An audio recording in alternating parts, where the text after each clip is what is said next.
Pixie पहुंचता है वो याओ के पास और उसको जाके भी पूछने लग जाता है कि आखिर असली कारण क्या है जियांग कॉन्ग का ये टीम छोड़ के जाने का।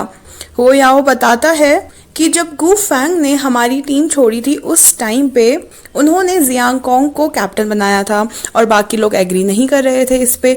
तो जियांग कॉन्ग ने ये शर्त रखी थी कि अगर वो इनसाइडर कंपटीशन हार जाएगा तो वो इस टीम को छोड़कर चले जाएगा, और बस वैसा ही हुआ था। हम वो कंपटीशन हार गए थे, इसलिए जियांग कॉन्ग को जाना पड़ा। पिक्सी कहता है पर उसमें तो साफ साफ गलती तुम्हारी थी, फिर वो क्यों छोड़कर गया। वो तभी बताता है कि जाओयन ने हमें बताया कि अगर तुम्हें हमारी टीम पे लेना है तो तुमको एक कैप्टन की ही पोजीशन चाहिए, और उसके लिए जियांग कॉन्ग को टीम से निकालना जरूरी था, इसलिए वो बाहर निकला है। अब पिक्सी यहाँ पे इस बात से खुश है या दुखी है उसका पता आगे चलेगा।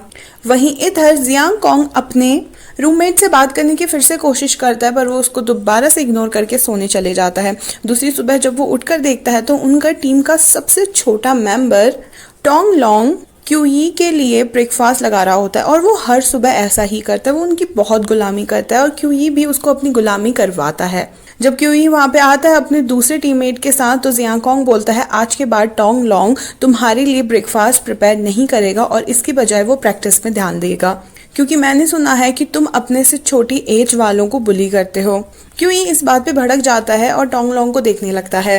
जियांग कॉन्ग तभी उससे कहता है कि चलो तुम मेरे साथ चलकर प्रैक्टिस करो, और टोंग लोंग उसके साथ चले जाता है। वो टोंग लोंग को भरोसा दिलाते हुए कहता है कि तुम किसी से भी कम नहीं हो, तो अपने पे भरोसा करना सीखो। क्यूई यहाँ पर बहुत ही गुस्सा हो रहा होता है कि आखिर कैसे जियांग कॉन्ग सारी चीजें उसके अराउंड कंट्रोल कर सकता है।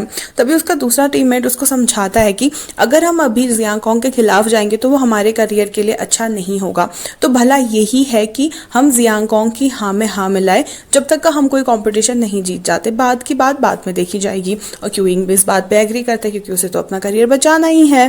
अब यहाँ पे टीम मीटिंग चल रही होती है और जियांग कॉन्ग ने सबकी पोजीशंस चेंज कर दी होती है गेमिंग में, जिसे सुन क्यों ये बिल्कुल खुश नहीं होता क्योंकि उसकी पोजीशन लू सैंग नाम के टीममेट को दे दी गई थी जो क्यूइंग खेलना चाहता था बहुत टाइम से। वो जियांग कॉन्ग पे बहुत भड़क जाता है, यहाँ तक कि लू सैंग से भी वो गुस्से में पूछता है कि क्या तुम ये पोजीशन में खेलना चाहते हो, और लू सैंग सबके सामने मना कर देता है, शायद क्यूई से डर के कि वो इस पोजीशन में नहीं खेलना चाहता। जिस पोजीशन में पहले खेलता था वो उसी पोजीशन में खुश है। पर जियांग कॉन्ग पीछा कहाँ छोड़ने वाला था। वो कहता है कि मैं लू सैंग के साथ बास्केटबॉल का मैच खेलना चाहता हूँ ताकि उसका गेम और बेटर हो। लोग समझ ही नहीं पाते कि बास्केटबॉल और गेमिंग का क्या रिलेशन है। तभी दोनों बास्केटबॉल खेलने लग जाते हैं और वो बातों बातों में बोलता है कि लू सैंग मुझे पता है तुम बेस्ट प्लेयर हुआ करते थे बास्केटबॉल में अपने कॉलेज और स्कूल के टाइम पे, और तुम वो छोड़ के यहाँ गेमिंग पे आए हो, फिर तुम क्यों डिफरेंट नहीं खेलना चाहते। लू सैंग कहता है मैंने हमेशा वही पोजीशन खेली और मैं उसी पोजीशन में काफी कंफर्टेबल हूँ, तो मुझे वही खेलना है। पर जियांग कॉन्ग मानो बार बार उसको उकसा रहा होता है कि वो ज्यादा ट्राई नहीं कर रहा, कि उसे अपने कंफर्ट जोन से बाहर निकल के दूसरे पोजीशन भी खेलने चाहिए ताकि उसका गेम और भी अच्छा हो। दूर से प्रेसिडेंट ली और कोच शू वैन भी ये देख रहे होते हैं। प्रेसिडेंट ली बिल्कुल खिलाफ होता है जियांग कॉन्ग की टेक्निक के कि ये क्या बात हुई, वो जबरदस्ती क्यों कर रहा है लू सैंग के साथ कुछ और पोजीशन खेलने के लिए। पर कोच शू वैन बोलती है मैंने कभी लू सैंग पे ध्यान ही नहीं दिया, वो इतना आदी हो चुका है अपने पोजीशन में खेलने का कि उसने रिस्क लेना ही बंद कर दिया है और उसके अंदर गेमिंग का जज्बा खो चुका है, और मुझे जियांग कॉन्ग का तरीका काफी ज्यादा पसंद आ रहा है। वहीं थोड़ी ही देर बाद जियांग कॉन्ग को ब्रदर सुन का कॉल आता है और वो बताता है कि यी जुएन की ये खबर बिल्कुल सही है कि उसको मेन प्लेयर से हटाकर सब्स्टिट्यूट प्लेयर कर दिया गया है, और यी जुएन बिल्कुल भी माफी मांगने को तैयार नहीं है कोच और जाओयन से, तो उसकी पोजीशन वापस आएगी नहीं, उसको सब्स्टिट्यूट खेलना पड़ेगा। और अभी भी उसका 2 साल का कॉन्ट्रैक्ट है हेल एजेंट्स के साथ, तो क्या वो 2 साल तक का केवल सब्स्टिट्यूट ही खेलेगा। जियांग कॉन्ग कहता है इस बारे में मैं जाकर बात करूंगा और आप इस चीज की चिंता मत करो, और वो सीधे पहुंचता है पिक्सी के पास। वो उससे बात करने लगता है कि कैसे यी जुएन को सब्स्टिट्यूट खेलने दिया गया और वो अच्छा सपोर्टिव प्लेयर है, फिर तुमने ऐसा क्यों होने दिया एज अ लीडर। पर पिक्सी की थिंकिंग तो अलग ही है। वो कहता है कि जब किसी में जज्बा है ही नहीं सपोर्ट लीडर बनने का, तो मैं उससे जबरदस्ती क्यों करूं। जियांग कॉन्ग उसे भरोसा दिलाते हुए बोलता है कि यी जुएन बहुत अच्छा प्लेयर है। हाँ, वो थोड़ा अकड़ू है बिहेवियर में, पर उसका गेम सबसे ज्यादा सॉलिड है, और तुम्हें ध्यान रखना चाहिए कि तुम्हें सारे टीम मेंबर्स के साथ खेलना है, ना कि अकेले। पर वहां पे पिक्सी अपनी बात पर अकड़ा ही रहता है। वहीं हम देखते हैं कि यी ने दोबारा से यीजुएन को बुला रखा है और वो उससे कहने लगती है तुम इस चीज में एक्सपीरियंस हो ना, ये तुम्हारा पहली बार तो नहीं है ना। और यीजुएन कुछ और ही समझने लग जाता है। वो कहता है मुझे लग रहा है ना हम लोग चीजें बहुत ज्यादा फास्ट ले रहे हैं, अभी मैं अपनी फीलिंग्स के बारे में श्योर नहीं हूँ, तो मुझे नहीं पता मैं ये कर पाऊंगा कि नहीं कर पाऊंगा। ये तभी कहती है क्या तूने ही तो कहा था कि तू हैकिंग अच्छी करता है, क्या मतलब है नहीं कर पाऊंगा। यीजुएन कहता है अच्छा तू हैकिंग की बात कर रही थी क्या।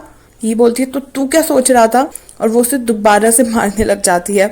फाइनली दोनों काम करने बैठते हैं और ये यहाँ पे ये जानना चाहती है कि आखिर क्यूइंग के कंप्यूटर को किसने हैक किया था और वो फेक वीडियो उसके कंप्यूटर से किसने अपलोड की थी।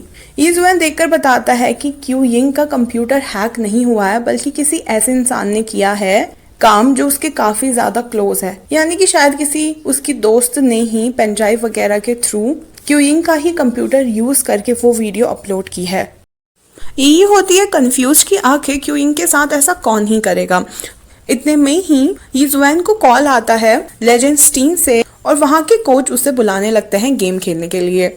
वहां जाके उसे पता चलता है कि पिक्सी ने रिक्वेस्ट की है यीजुएन को वापस लाने की। वो पिक्सी से कहने लगता है कि तू मुझ पे एहसान क्यों कर रहा है, ये मत सोचना कि इस चीज के बाद मैं तुझे पसंद करने लग जाऊंगा। अगर तूने रिक्वेस्ट किया ना तो मैं बिल्कुल भी नहीं खेलना चाहता हूँ लेजेंड्स टीम में दोबारा। पर तभी वहां पे कोच लुओ आते हैं और वो कहते हैं कि चुपचाप से तुम भी प्रैक्टिस करने लग जाओ सारे लोगों के साथ, अपनी वजह से दूसरों का गेम खराब मत करो। और वो बहुत ही डिसइंटरेस्टेड मोड में उनके साथ प्रैक्टिस गेम खेलने लग जाता है, जिसमें उसकी वजह से वो लोग वो गेम हार जाते हैं। पिक्सी को इस बात पे बहुत ही ज्यादा गुस्सा आता है। वो बोलने लग जाता है क्या ये सपोर्ट लीडर को बेस्ट कहा था जियांग कोंग ने। जियांग कोंग ने तो तुम्हारी बहुत ही तारीफ की थी कि तुम बहुत ही अच्छे प्लेयर हो, पर तुम्हें देख के तो बिल्कुल नहीं लग रहा कि तुम पे खेलने की भी स्पिरिट है। वो उससे पूछने लग जाता है क्या जियांग कोंग ने तुमसे बात की मेरे लिए, पर पिक्सी उसकी बात को इग्नोर करके वहां से चले जाता है। यीजुएन को सहन नहीं होता और वो पहुंचता है जियांग कोंग के पास और उससे पूछने लग जाता है कि क्या उसने सिफारिश की है पिक्सी से उसके लिए। वो बिल्कुल भी पिक्सी के थैंकफुल नहीं होना चाहता, वो अपने पे पिक्सी का कोई भी एहसान नहीं लेना चाहता। पर जियांग कोंग उसे समझाते हुए कहते हैं कि केवल 2 ही साल बचे हैं लेजेंड्स टीम में, तो तू अपना बेस्ट देकर जा, एक इम्पैक्ट छोड़कर जा, ना कि दूसरों के बारे में सोच। पर यीजुएन तो है यीजुएन, वो कहने लग जाता है नहीं, अगर पिक्सी की वजह से मैं लेजेंड्स टीम में आया हूँ ना तो मैं खेलना ही नहीं चाहता हूँ, मैं कुछ और काम कर लूंगा, मैं साइबर कैफे चला लूंगा, मैं किसी टीम का मैनेजर बन जाऊंगा या फिर मैं कोई कमेंट्री करने लग जाऊंगा। जियांग कोंग भी कहता है ठीक है चल तू वही कर। यीजुएन कहता है पर मेरे पास पैसे ही नहीं है कोचिंग वगैरह के, इन सारी चीजों के। जियांग कोंग कहता है कोई बात नहीं, मेरे पास बाइक है, मैं ना तेरे लिए बाइक भेज दूंगा, तू उससे कोचिंग वगैरह ले लेना। और यहाँ पे यीजुएन को अकल आ ही जाती है कि उसे लेजेंड्स टीम पे खेलना चाहिए और वो जियांग कोंग की बात मान ही जाता है। जियांग कोंग तभी पहुंचता है क्यूई के पास, जो कि बहुत ही परेशान बैठी होती है क्योंकि टीचर लुओ ने उसको पढ़ाने से मना कर दिया है। वो जियांग कोंग को इस बारे में बताती है और ये भी कहती है कि ब्रजन जियांटियान ने मुझसे कहा कि वो उसके अच्छे फ्रेंड हैं और टीचर लुओ मेरे साथ इतना बुरा बिहेव इसलिए कर रहे हैं क्योंकि उनको लगता है कि मैं बहुत हार्ड वर्किंग हूँ। ये सुन के तो जियांग कोंग उसके मुंह पे हंसने लग जाता है और कहता है कि तुम ब्रदर जियांटियान की बात मान रही हो कि सच में टीचर लुओ ऐसा कर रहे हैं तुम्हारे साथ। क्यों इनको भी समझ आ जाता है कि जियांटियान केवल उसका एनकरेजमेंट करने के लिए झूठ बोल रहे थे और ऐसा कुछ भी नहीं है। पर जियांग कोंग ये भी एडवाइस करता है कि तुम एक कमेंट्री की वीडियो बनाकर टीचर लुओ को एक बार दे तो दो, अगर तुम पे उन्हें कोई पोटेंशियल दिखेगी तो वो तुम्हारा पक्का टीचर बनेंगे और तुम्हें पक्का सपोर्ट करेंगे। पर क्यूइंग फिर भी कंफ्यूजन में होती है कि कहीं वो अपनी बेइज्जती ना करवा ले। जियांग कोंग कहता है अगर वो तुम्हें मना कर ही देंगे तो ज्यादा से ज्यादा क्या होगा, कुछ भी नहीं होगा, तुम फिर भी स्टार टुमारो कंपटीशन में पार्टिसिपेट करोगी ही करोगी, तो इससे बढ़िया है तुम थोड़ा रिस्क ले लो, क्या पता टीचर लुओ को तुम पे कोई पोटेंशियल दिख जाए। और फिर क्यूइंग बहुत ही मेहनत से वीडियो रिकॉर्ड करने लग जाती है। यही भी वहां पर पहुंचती है, वो यही से बोलती है कि यार मैंने इतना ट्राई किया ना फिर भी इतनी कूड़ा वीडियो बन रही है ना मुझसे, मेरे को शर्मिंदगी हो रही है ये वीडियो टीचर लुओ को देने में। पर ये भी उसे हिम्मत देती है कि हिम्मत करके इसे टीचर लुओ को दे दे, अब ये वीडियो जैसी भी है बस अपने आप पे कॉन्फिडेंस रख। और वो उसी वक्त चली जाती है पेन ड्राइव लेके, पर बाहर पे बहुत तेज बारिश हो रही होती है। वो उसी तेज बारिश में पहुंचती है टीचर लुओ के पास और जैसे ही उनकी कार आ रही होती है उसका अम्ब्रेला भी उड़ जाता है और वो भीगने लग जाती है बारिश में। टीचर लोग बहुत सरप्राइज होते हैं उसे देख के और कहते हैं कि तुम अभी के टाइम पे यहाँ पे क्या कर रही हो। वो उन्हें फटाफट पेन ड्राइव देती है और कहती है कि मैंने इसमें अपनी कमेंट्री की वीडियो रिकॉर्ड की है, प्लीज आप मेरी टीचर बन जाइए। और फिर टीचर वो उसे जल्द से जल्द वहां से जाने को कहते हैं क्योंकि बारिश काफी तेज हो रही होती है। वो जैसे तैसे करके घर पहुंचती है, उसको बहुत बुरा जुकाम हो गया होता है। ये उसको बोलती है कि कम से कम टीचर लोगों को कॉल करके पूछ तो ले कि उनको तेरी कमेंट्री वीडियो कैसे लगी। तभी क्यूइंग जब उन्हें फोन करती है तो वो बताते हैं कि तुम्हारी पेन ड्राइव तो चल ही नहीं रही है, ये तो पूरी ब्लैंक हो चुकी है। क्यूइंग उनसे दोबारा एक और मौका मांगती है पर वो कहते हैं कि केवल एक ही चांस मिलता है सबको और फोन कट कर देते हैं। ये बोलती है आखिर ब्लैंक कैसे हुई, तूने मेरे ही सामने तो रिकॉर्ड की थी। क्यूइंग तभी बताती है कि बारिश में उससे पेन ड्राइव नीचे गिर गई थी पानी में, तो शायद वो खराब हो चुकी होगी। ये उसको बोलती है कि तू कितनी ज्यादा स्टूपिड है, तुझे ख्याल रखना चाहिए था ना इन सारी चीजों का। कोई बात नहीं, तू एक नई वीडियो बना और उन्हें वो वीडियो बनाकर भेज। क्यूइंग कहती है पर उन्होंने तो साफ इनकार कर दिया, उन्होंने कहा कि केवल एक ही चांस मिलता है सबको। ये बोलती है पर फिर भी तुझे ट्राई जरूर करना चाहिए। दूसरे दिन वो साइबर कैफे में जाती है और फिर से टीचर लुओ से रिक्वेस्ट करते कि उन्हें एक और मौका दे, पर टीचर लुओ उसकी सुनने कहाँ वाले थे। वो अंदर चले जाते हैं और इतने में सामने से ही क्याओजिन आती है और वो फिर से उसे ताने सुनाने लग जाती है। क्यूइंग कहती है कि तू परेशान नहीं होती है कि दूसरों को इतना नीचा दिखाते दिखाते। एक बात सुन ले, कब तक का तू दूसरों का सहारा लेके टॉप पे पहुंचेगी? जितनी जल्दी टॉप पे पहुंचेगी उतनी जल्दी तू नीचे गिरेगी, तो मेहनत करना सीख। और वो उसे उल्टा सुनाकर वहां से चल देती है। टीचर लुओ जब अपने लेक्चर्स स्टार्ट करने ही वाले होते हैं वो सबसे एक बार रुकने को कहती है और अपना वीडियो सबके सामने चला देती है। उसकी वीडियो देख के सारे लोग काफी बुराई कर रहे होते हैं कि अरे ऐसा बकवास वीडियो तो हम भी बना सकते हैं, ये कैसा अनप्रोफेशनल कमेंट्री हुई। आखिर इस लड़की को इतनी हिम्मत भी कैसे आई कि वो इतने सारे लोगों के सामने अपनी इतनी बुरी वीडियो चला ले। और क्यूइंग भी ये देखकर काफी एम्बैरेसिंग फील करती है। वो सबको सॉरी बोलती है, टीचर लुओ को भी सॉरी बोलती है कि उसने उनका इतना ज्यादा टाइम लिया। टीचर लुओ तभी बनाने लग जाता है कि क्यूइंग की वीडियो में क्या क्या कमियां थी और वो क्यूइंग से साफ साफ कहता है कि आज के बाद मुझे ऐसी बकवास वीडियो मत देना, अगली बार अच्छा काम करना। क्यूइंग बेचारी का तो मुंह ही उतर जाता है, पर वहां पे जियाउटिन आके उससे बोलता है कि तू दुखी क्यों हो रही है, तूने सुना नहीं क्या कि टीचर लुओ ने क्या कहा? टीचर लुओ ने कहा कि अगली बार मुझे अच्छी वीडियो दिखाना। इसका मतलब अगली बार भी वो तेरी वीडियो देखना चाहते हैं। और क्यूइंग ये सुन के बहुत ही खुश हो जाती है। वो इसी खुशी के साथ काफी ज्यादा एक्साइटेड घर पहुंचती है, पर वहां पे यी के मुंह के एक्सप्रेशन कुछ अलग ही होते हैं। उधर पे येन येन भी बैठी होती है। क्यूइंग उसे पूछती है कि आज वो अचानक यहाँ क्यों आई, क्या उसके बॉयफ्रेंड ने उसे बुली किया या उसे कोई परेशानी है। येन येन काफी घबरा रही होती है, पर यी उसे कहती है कि कोई बात नहीं, हिम्मत करके इसे सच बता दे। येन येन तभी बताना शुरू करती है कि queuing I am so sorry, जो फेक वीडियो अपलोड हुई थी वो मैंने तुम्हारे कंप्यूटर से अपलोड की थी। क्यूइंग समझ ही नहीं पा रही होती है कि आखिर येन येन ऐसा क्यों करेगी।